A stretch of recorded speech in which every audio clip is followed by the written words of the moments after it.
Over the last 2 nights, we have told you about numerous sexual assault reports at Cedar Point that our 11 Investigates team uncovered.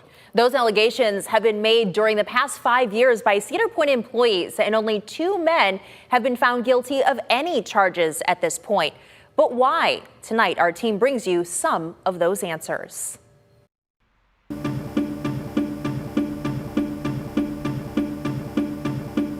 I woke up to him inside of me, and I pushed him away, and I just got up and I just left. I didn't know where my pants were, and I woke up and there was a condom stuck to my leg.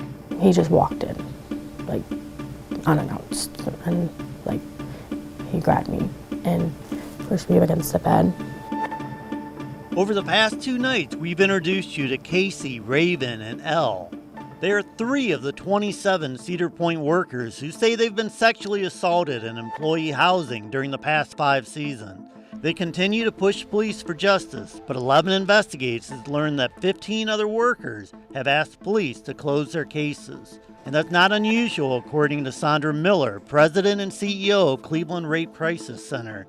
She says only 1/3 of victims come forward. What survivors tell us is they are afraid. And they're afraid of retaliation from their perpetrator. They are afraid that they won't be believed by the people whom they tell. Those were fears that Casey had to tamp down in her own mind after she was assaulted by a coworker while she was sleeping in 2019. I was like, I'm just not gonna tell anybody. Like I don't want to tell anybody because I know what girls go through. I know that they get threats and they get people be like, oh, it's not true. Nicole Videra, a sociologist who's done extensive research in dorm violence, was asked about the 27 sexual assault reports at Cedar Point. We are talking about young people, some of whom are looking to have this very carefree, perhaps this summer full of sexual conquests. And then there's drugs and alcohol, which makes it really easy to blame victims if something does take place. She says it's a perfect storm. There are a lot of reasons you would expect sexual assault in this setting to be covered up, including victims being afraid of losing their jobs, which are tied to their housing. I was afraid I was going to get fired because, they had rules. You weren't supposed to be in people's dorms. So I was like, oh my gosh, I'm going to lose my job over this. I was terrified. Miller says another hurdle for victims is simply the time that it takes to prosecute a case. Being traumatized over and over by having to relive the event.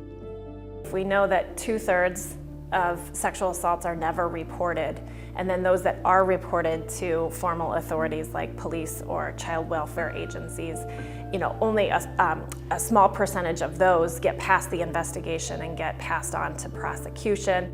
It often takes a significant amount of time, she says. A record search supports Miller's point. In one of the Cedar Point cases, Alexander Jacobson was charged with sexual imposition in August of 2018. His case is scheduled for trial later this month, nearly 4 years after the alleged incident. Now, at least 4 women have told 11 Investigates that they've received little support from Cedar Point after reporting sexual assaults. After this happened to me, I got nothing from Cedar Point. I got nothing from my managers, nothing.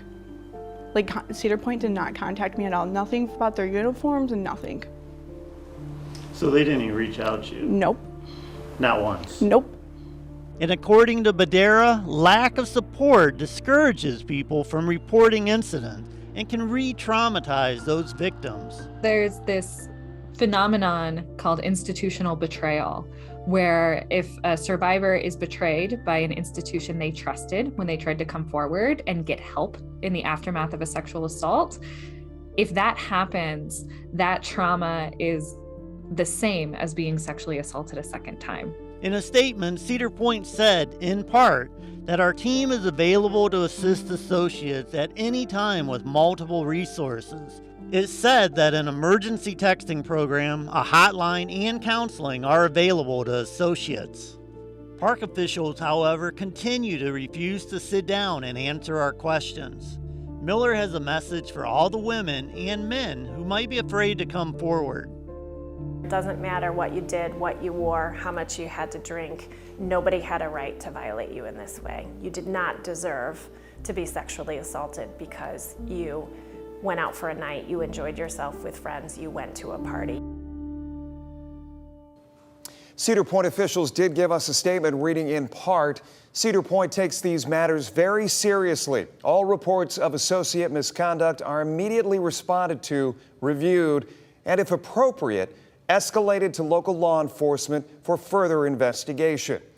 The full statement is on WTOL.com right now. Our investigation continues through the end of the week right here on WTOL 11 at 11.